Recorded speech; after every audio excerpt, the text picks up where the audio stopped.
his pain for me.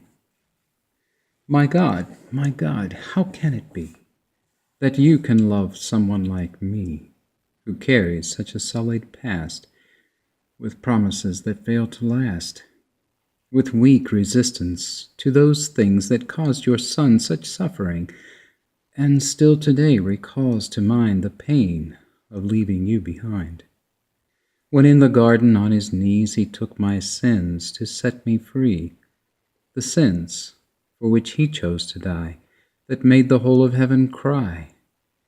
For as each sin of man was laid upon the frame of him who paid with purity and righteousness to take away our wretchedness, he felt the separation from your presence, from which he did come to bring the hope that now we see displayed for us on Calvary.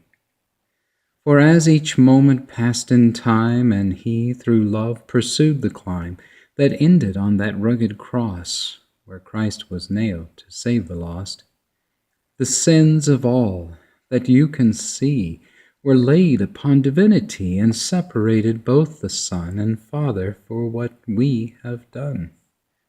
As darkness blotted out the light, and Christ was left to face the fight alone in his disparity upon the cross of Calvary, and cried in deepest agony, God, why have you forsaken me?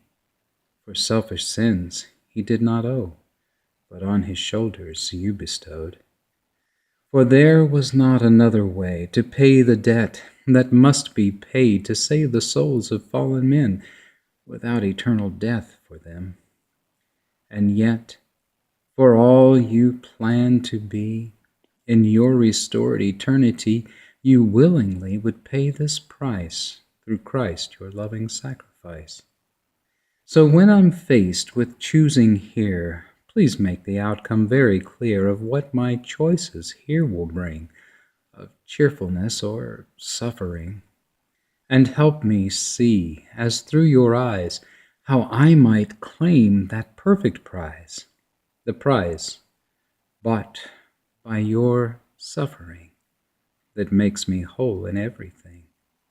And when I'm whole, to likewise be an emblem of your sanctity through selfless acts of righteousness in humble loving blessedness, that when at last you come for me, your Son will be what you will see, because his heart abides in me from now throughout eternity. For reference, John 3:16 through 17, Mark 15:34, and Romans 8:1 through 4.